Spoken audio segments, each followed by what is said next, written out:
हाँ तो बच्चों, आज हम फिर एक प्रॉब्लम करेंगे अमलगामेशन के साथ संबंधित। बिल्कुल सिंपल सी प्रॉब्लम होगी।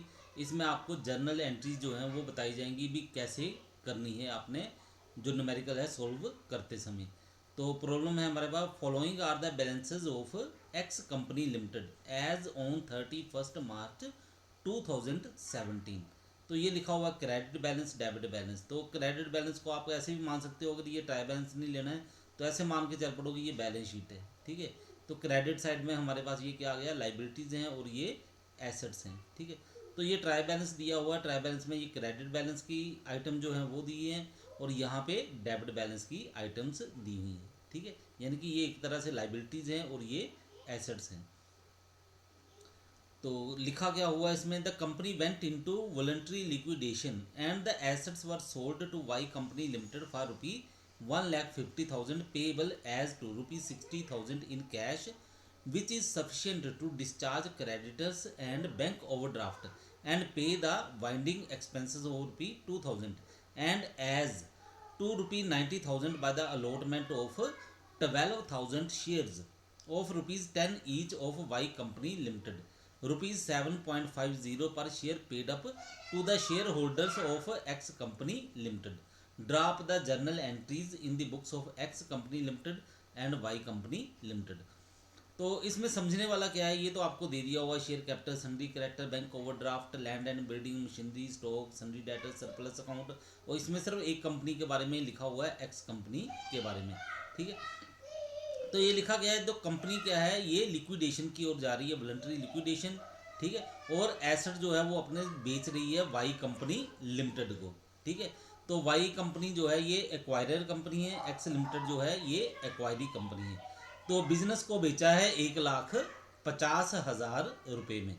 और ये जो परचेज कंसिडरेशन है वो किस तरह से पे करना है, उसके लिए कहा हुआ है 60,000 जो है वो कैश में दे देने हैं। ठीक है, और ये 60,000 जो है किस लिए सफिशिएंट है, ये है क्रेडिटर्स के अमाउंट देने के लिए। ठीक है, और बैंक ओवरड्राफ्ट को पे करने के लिए, और वाइंडिंग एक्सपेंसेस जो 2,000 होंगे उसके लिए। तो ये मिला के आप देख लो, क्रेडिटर्स देखो कितने हैं आपके पास, 30,000 रुपये के। बैंक ओवरड्राफ्ट है 28,000 का, यानी कि टोटल 58,000 बन गए।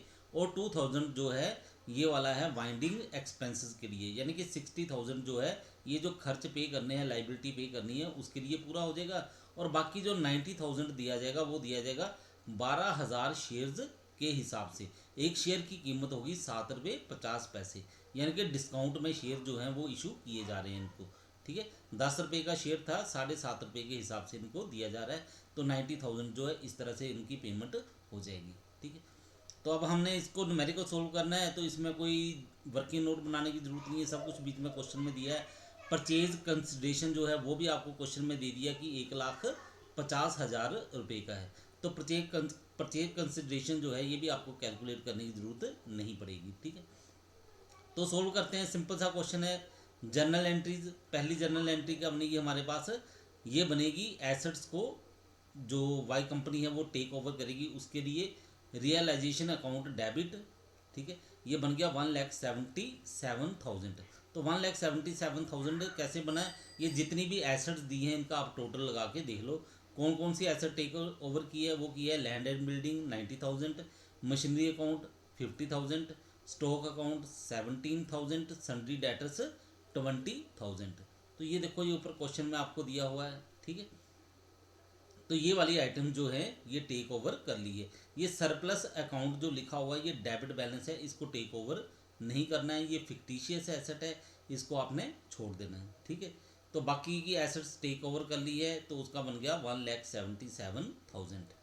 इसके बाद नेक्स्ट एंट्री आएगी, परचेज कंसिडरेशन जो है उसको पे करना है, पेबल है, तो उसके लिए एंट्री बनेगी वाई कंपनी लिमिटेड डेबिट 1,50,000 रुपये to realisation account debit 1,00,000 to realisation account 1,50,000 रुपये। तो ये किसके लिए, ये है purchase consideration payable by Y company limited. तो ये आपको क्वेश्चन में ही दिया हुआ है एडजस्टमेंट में कि परचेज कंसिडरेशन जो है उसका मूल्य 1,50,000 रुपये बनता है। ठीक है, तो ये देखो ये क्वेश्चन में लिखा हुआ है 1,50,000 रुपये।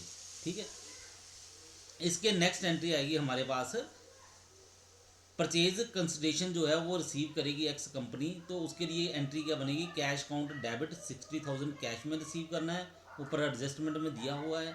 Shares in Y company limited debit 90,000 के शेयर्स मिलेंगे उनको, ठीक है। और टू वाई कंपनी लिमिटेड 1,50,000 रुपये का परचेज कंसिडरेशन बन जाता है, ठीक है। उसके नेक्स्ट है हमारे पास entry payment to creditors and bank overdraft, जो पेमेंट करनी है उनको लिखा हुआ है ऊपर एडजस्टमेंट में। Sundry creditors account debit 30,000, bank overdraft account debit 28,000, to cash account 58,000। तो ये क्रेडिटर्स और बैंक ओवरड्राफ्ट जो है, जो आउटसाइडर लाइबिलिटी है, उनको पेमेंट जो है वो कर दी गई है। फिफ्थ आइटम हमारे पास बनेगी लिक्विडेशन एक्सपेंसेस जो थे 2,000, उसकी पेमेंट करनी है, उसके लिए एंट्री बनेगी हमारे पास realisation account debit 2,000 to cash account 2,000। इसके नेक्स्ट हमारे पास एंट्री बनेगी, ये जो डेबिट बैलेंस में सरप्लस अकाउंट था और लॉस हुई है रियलाइजेशन में, उसको ट्रांसफ़र करने के लिए, तो उसकी एंट्री बनेगी शेयर होल्डर्स अकाउंट डेबिट 30,000। ये 30,000 कैसे आएगा, ये आएगा सरप्लस का और लॉस का टोटल लगा के। टू सरप्लस अकाउंट 1,000 रुपया, टू रियलाइजेशन अकाउंट 29,000, ठीक है। तो सरप्लस ऊपर आपको दिखाया था क्वेश्चन में, उसको हमने ये वाला नहीं लिखा था, ये वाला यहाँ पे हमने ट्रांसफ़र कर दिया है। और रियलाइजेशन में क्या हुआ, लॉस आई है, वो कैसे आई है, डेबिट में देखो रियलाइजेशन इतना है 1,77,000, क्रेडिट में 1,50,000 का है, तो बैलेंस कितना बच गया 27,000 डेबिट वाली साइड में। फिर उसके बाद देखो रियलाइजेशन कहाँ पे लिखा हुआ, उसके बाद रियलाइजेशन ये है, ठीक है। ये कितना बन गया था 27,000 बना था, तो 27,000 में फिर ये 2,000 डेबिट साइड में लिखा हुआ है, ये बन गया 29,000, ठीक है। 29,000 ये वाला आ गया हमारे पास, ठीक है, लॉस ऑन रियलाइजेशन। तो ये लॉस आ गई है, इसको हमने कर दिया शेयर होल्डर्स अकाउंट में ट्रांसफ़र, ठीक है। इसके नेक्स्ट हमारे पास आएगा शेयर कैपिटल जो रखी हुई है, अब उसको ट्रांसफ़र करना है शेयर होल्डर्स में, तो उसके लिए एंट्री बनेगी share capital account debit 1,20,000 to shareholders account 1,20,000 रुपये। तो ये लिखा हुआ है हमारे पास शेयर कैपिटल जो क्वेश्चन में दी हुई है, ठीक है, 1,20,000 रुपया, तो ये ट्रांसफ़र कर दिया हमने। तो इसके नेक्स्ट आएगा हमारे पास कि अब जो शेयर्स रिसीव करने हैं एक्वायरर कंपनी से, ठीक है, एक्वायरी कंपनी जो है वो एक्वायरर कंपनी से अपने शेयर्स रिसीव करेगी, तो उसके लिए एंट्री बनेगी shareholders account debit 90,000 to shares in Y company limited 90,000।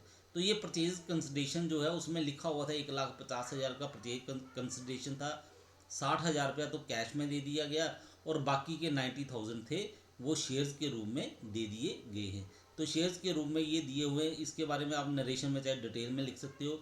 12,000 shares of ₹10 each at the rate of ₹7.50 पर शेयर पेड अप, ठीक है। तो यानी कि डिस्काउंट के ऊपर दिए हुए हैं, तो ये हमने ट्रांसफ़र कर दिए, ठीक है। Shareholders account debit 90,000 to shares in Y company limited 90,000 shares received from Y company limited, ठीक है। इसके बाद हम एंट्री करते हैं अब general entry in the books of Y company limited, यानी कि एक्वायरर कंपनी है उसकी किताबों में।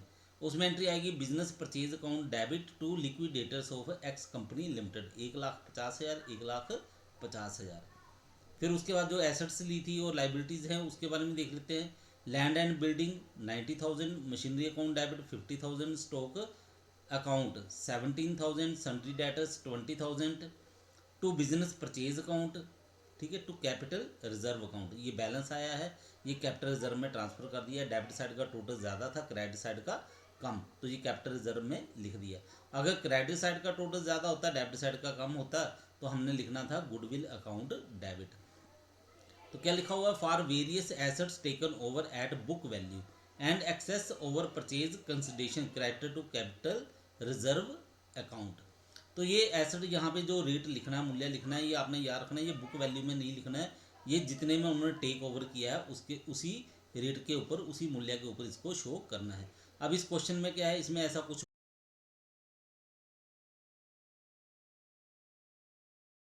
तो इस क्वेश्चन में यहाँ पे ये कुछ नहीं लिखा हुआ कि किस मूल्य के ऊपर, किस वैल्यू के ऊपर ये जो एसेट्स हैं टेकन ओवर की हैं, टेक ओवर की हैं। तो अब इसमें क्या किया जाएगा, इसमें खुद अज्यूम किया जाएगा कि ये बुक वैल्यू के ऊपर ही टेक ओवर की गई है, इसलिए हमने इनको बुक वैल्यू के ऊपर ही लिख दिया है। ठीक है, इसके नेक्स्ट है हमारे पास एंट्री बनेगी, वो बनेगी liquidators of X company limited debit to share capital account 90,000 to cash account 60,000। तो ये आ गया परचेज प्राइस था, यानी कि परचेज कंसिडरेशन था, उसकी पेमेंट कर दी गई है लिक्विडेटर ऑफ एक्स कंपनी को। कैसे, 90,000 जो है वो शेयर कैपिटल के रूप में और 60,000 कैश के रूप में। ठीक है, तो यहाँ पे एक बात देखो कि हमने एसेट्स लिखी हैं कि टेकन ओवर की हैं और लाइबिलिटीज़ के बारे में नहीं लिखा। लाइबिलिटीज़ के बारे में इसलिए नहीं लिखा क्योंकि लाइबिलिटीज़ का भुगतान करने के लिए कैश पे कर दिया गया था। तो ये जो एक्स कंपनी है उसने खुद इसकी पेमेंट की है, इसलिए वाई कंपनी इसको नहीं लिखेगी क्योंकि उन्होंने पेमेंट जो है कैश के रूप में कर दी है।